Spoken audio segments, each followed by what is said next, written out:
नमस्कार दोस्तों, चलिए जानते हैं आज की सभी ताजा खबरों को।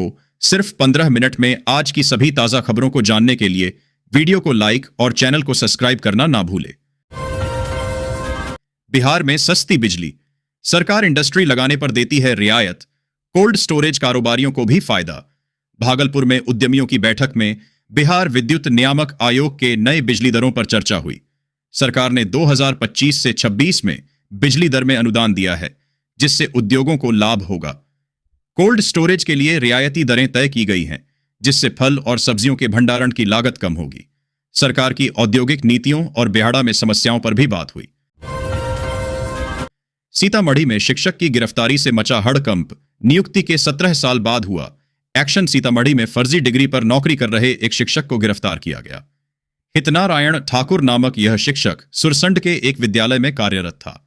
उस पर आरोप है कि उसने 2008 में बथनाहा प्रखंड नियोजन इकाई में फर्जी अंकपत्र जमा करके नौकरी प्राप्त की थी।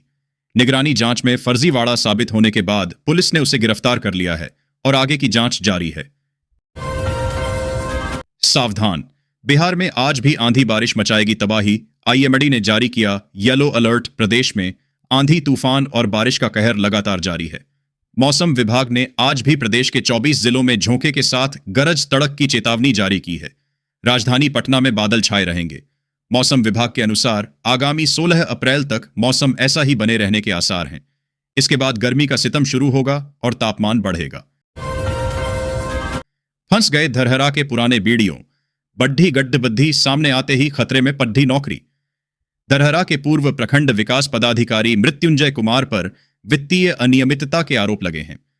ग्रामीण विकास विभाग ने उनके खिलाफ विभागीय कार्रवाई शुरू की है। उन पर वरीय अधिकारियों के आदेशों की अवहेलना और सरकारी सेवक आचार नियमावली के उल्लंघन का आरोप है। डीएम मुंगेर ने आरोपों की जांच के बाद विभाग को अपनी रिपोर्ट भेजी, जिसके आधार पर यह कार्रवाई की जा रही है। प्रयागराज में हिस्ट्री शीटर ने सरेराह पीटा तो युवक ने फंदे से लटक कर दी जान। पुलिस पर लापरवाही का आरोप। उत्तर प्रदेश में प्रयागराज के कीड़गंज में अभिषेक निषाद नामक एक युवक ने कथित तौर पर हिस्ट्री शीटर द्वारा पीटे जाने के बाद आत्महत्या कर ली। परिवार ने पुलिस पर लापरवाही का आरोप लगाया है। उनका कहना है कि शिकायत के बावजूद पुलिस ने कोई कार्रवाई नहीं की। पुलिस मामले की जांच कर रही है, लेकिन आत्महत्या का कारण स्पष्ट नहीं है। 2 ट्रक खड़ा कर फिल्म सिटी में टहलने चले गए ड्राइवर, लग गया कई किलोमीटर जाम। Noida traffic news. Noida greater Noida expressway पर राज्यपाल के आगमन के दौरान 2 ट्रक चालकों ने लापरवाही बरती। ट्रक में रोड़ी भरकर चालक फिल्म सिटी घूमने चले गए, जिससे लंबा जाम लग गया। जीपीएस से ट्रक लॉक होने के कारण पुलिस को हटाने में दिक्कत आई। सेक्टर 20 थाने में ट्रक ड्राइवर और मालिक के खिलाफ मुकदमा दर्ज किया गया है। अमित शाह पर संजय राउत का हमला। गृह मंत्री अमित शाह के रायगढ़ किले में दिए गए भाषण पर प्रतिक्रिया देते हुए शिवसेना नेता संजय राउत कहते हैं, 3 महीने से वे औरंगजेब की कब्र हटाने का काम कर रहे हैं। यह कब्र महाराष्ट्र के खिलाफ उनके युद्ध का जीता जागता उदाहरण है। जिन्होंने महाराष्ट्र पर हमला किया, हमने उनकी कब्र यहीं खोदी।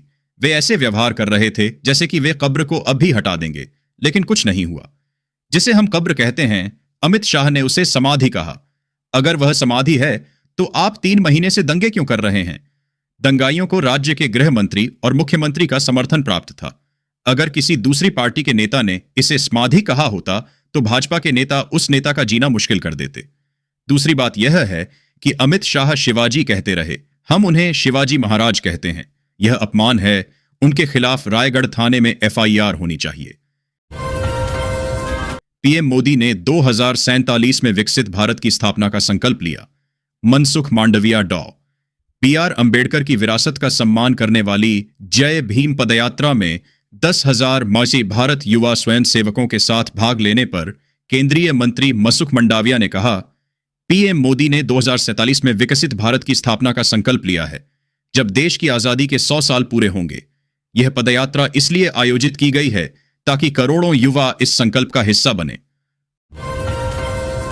14 अप्रैल को अंबेडकर जयंती मनाई जाएगी। केंद्रीय मंत्री मनसुख मंडाविया, बिहार के डिप्टी सीएम सम्राट चौधरी और विजय सिन्हा, बीजेपी सांसद रविशंकर प्रसाद, बिहार बीजेपी अध्यक्ष दिलीप जायसवाल और अन्य ने पटना से जय भीम पद यात्रा शुरू करते हुए भारत माता और डॉ. भीमराव अंबेडकर को श्रद्धांजलि दी। कल यानी 14 अप्रैल को अंबेडकर जयंती मनाई जाएगी। उपराष्ट्रपति ने बैसाखी की शुभकामनाएं दी। उपराष्ट्रपति जगदीप धनखड़ ने पोस्ट कर कहा कि बैसाखी, विशु, बोहाग बिहू, पोइला बैशाख, मेषादी, वैशाखड़ी और पुथंडू पिरापू के शुभ अवसर पर मैं सभी साथी नागरिकों को हार्दिक बधाई और शुभकामनाएं देता हूं। हमारे देश भर में विविध रीति रिवाजों और परंपराओं के साथ मनाए जाने वाले ये जीवंत फसल उत्सव भारत की समृद्ध सांस्कृतिक पच्चीकारी और कृषि भावना को दर्शाते हैं। वे प्रकृति, मानव प्रयास और सामुदायिक जीवन के बीच सामंजस्य के लिए एक श्रद्धांजलि हैं।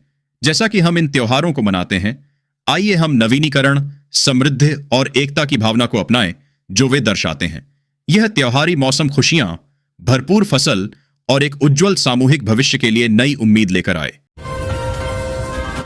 बिहार में वज्रपात, ओलावृष्टि और बारिश से फसलों को हुए नुकसान को राज्य आपदा घोषित करें।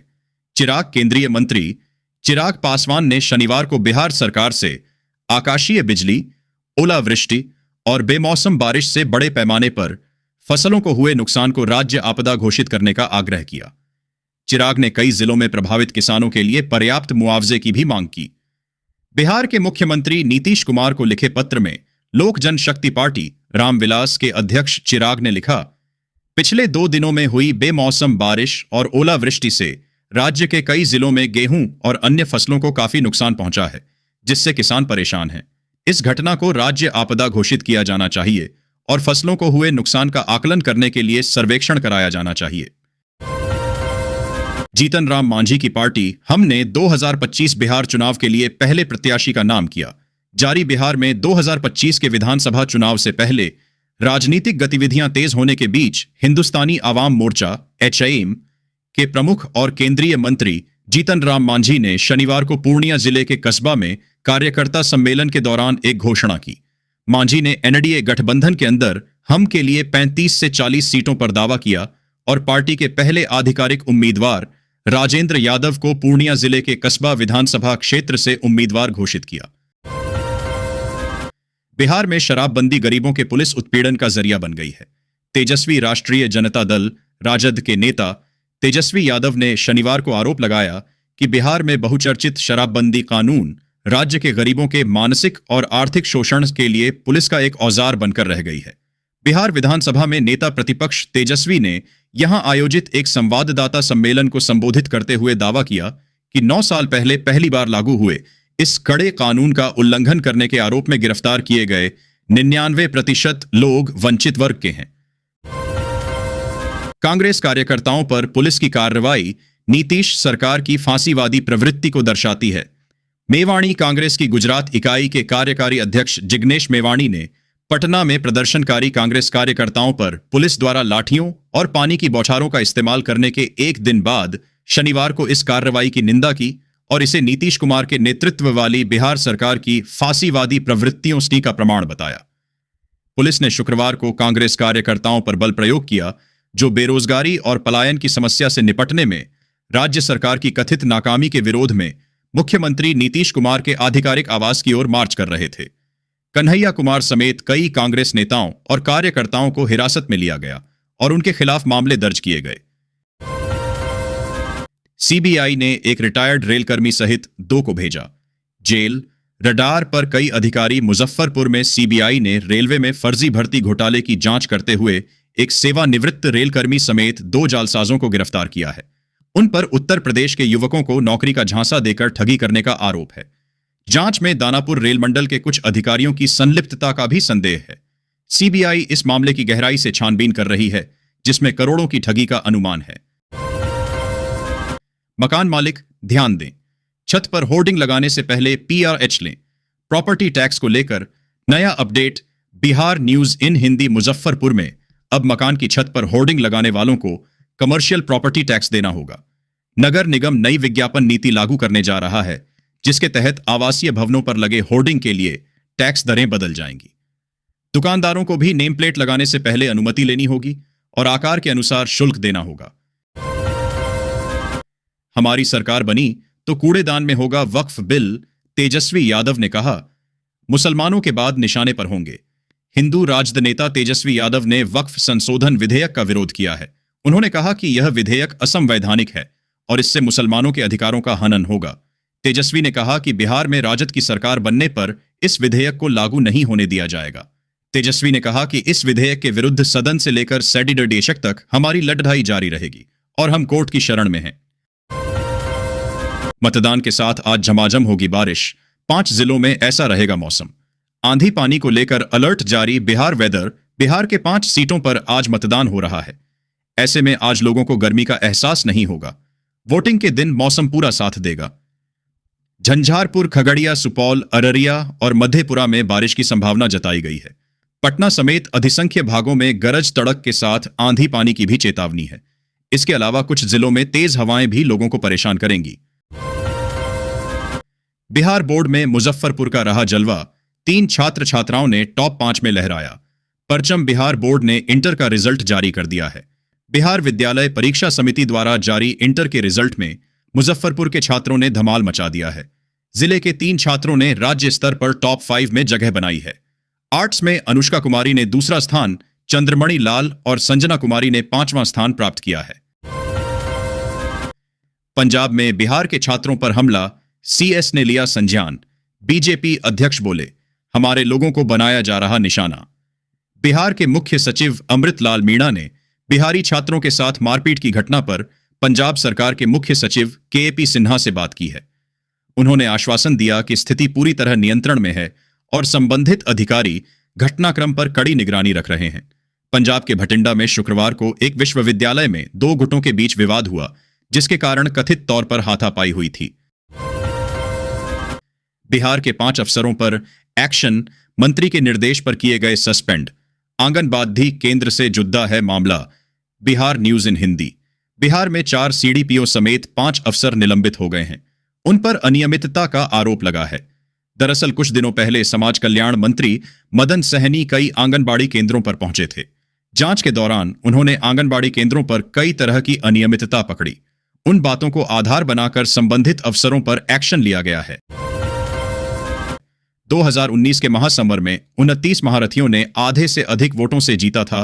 रण महागठबंधन को बड़ी मुश्किल से मिली थी। एक जीत बिहार की 40 लोकसभा सीटों में उन 33 सीटों का जिक्र है जहां पिछले चुनाव में एकतरफा मतदान देखने को मिला था। इन 33 सीटों पर विजयी प्रत्याशी को अकेले आधे से अधिक यानी 50% से ज्यादा वोट मिले थे। बाकी सभी प्रत्याशियों का कुल वोट प्रतिशत मिलाकर भी विजयी प्रत्याशी से कम था। इनमें भाजपा के सर्वाधिक 14, जदयू के 10 और लोजपा के 5 सांसद शामिल हैं। वरुथिनी एकादशी के दिन इन कामों से नाराज हो सकते हैं भगवान विष्णु। जानिए क्या करें और क्या न करें। एकादशी तिथि जगत के पालनहार भगवान विष्णु को समर्पित है। हर महीने के कृष्ण और शुक्ल पक्ष की एकादशी तिथि पर भगवान विष्णु और मां लक्ष्मी की पूजा अर्चना और व्रत करने का विधान है। हिंदू कैलेंडर के अनुसार वैशाख पहला महीना होता है। इस माह की पहली एकादशी वृथिनी एकादशी 2025 है। इस दिन व्रत 2025 के नियम का पालन करना चाहिए। भिखारी, भोंपू और भीड़। जामा मस्जिद पर जब उग्र हुए युवा तो पुलिस के काम आया माइक। रोक ली भगदड़। एग्रा न्यूज। आगरा में जामा मस्जिद में जानवर का कटा सिर रखने वाले आरोपी को पुलिस ने गिरफ्तार कर जेल भेज दिया है। आरोपी नजरुद्दीन ने अपनी पहचान छिपाने के लिए रुमाल खरीदा था। पुलिस ने CCTV फुटेज से उसकी पहचान की। पुलिस ने मांस विक्रेता के बयान भी दर्ज किए। आरोपी ने मस्जिद में अशांति फैलाने के उद्देश्य से यह कृत्य किया। विश्व अर्थव्यवस्था को अस्थिर करते ट्रंप। भारत को अमेरिका के साथ व्यापार समझौते के लिए बदलनी होगी रणनीति। भारत सरकार को भी आगे बढ़कर अमेरिका से कोई ऐसा व्यापार समझौता कर लेना चाहिए जिससे भारत उस अस्थिरता से बचा रहे जो ट्रंप की टैरिफ नीति के चलते देखने को मिल रही है। अमेरिका से व्यापार समझौते को लेकर विदेश मंत्री एस जयशंकर और वाणिज्य मंत्री पीयूष गोयल के बयान तो आए हैं, लेकिन यह कहना कठिन है कि ऐसा कोई समझौता 90 दिनों के अंदर हो जाएगा। जागरण संपादकीय। असंभव को संभव बनाते मोदी। रफ्तार पकड़ रही सरकार। मोदी लहर में 2014 में भाजपा अकेले दम पर बहुमत से भी 10 ज्यादा 282 सीटें जीत गई, लेकिन उसने राज्य सरकार बनाने की रणनीतिक समझदारी दिखाई। पहले कार्यकाल में मोदी ने नोटबंदी और GST के अलावा कोई ऐसा फैसला नहीं लिया जिससे सहयोगी दल असहज होते। संघ और भाजपा के एजेंडे पर मोदी सरकार ने रफ्तार लगातार दूसरी बार बहुमत मिलने के बाद 2019 में पकड़ी। जागरण संपादकीय। परिवार को बचाने की चुनौती सुप्रीम कोर्ट ने भी जताई, चिंता पश्चिम ने पहले परिवार को तोड़ा। तमाम विमर्शों के जरिए स्त्री पुरुष को एक दूसरे का दुश्मन और बच्चों को बोझ की तरह बताया। कोख को स्त्री की सबसे बड़ी मजबूरी और कमजोरी कहा। अकेलेपन की बहुत गुलाबी और सुविधाओं संसाधनों से भरी तस्वीर पेश की। अब बच्चे चाहिए, परिवार चाहिए, पारिवारिक मूल्य चाहिए। पहले नकारात्मक विचारों के डायनामाइट लगाकर अच्छे मूल्यों को नष्ट किया।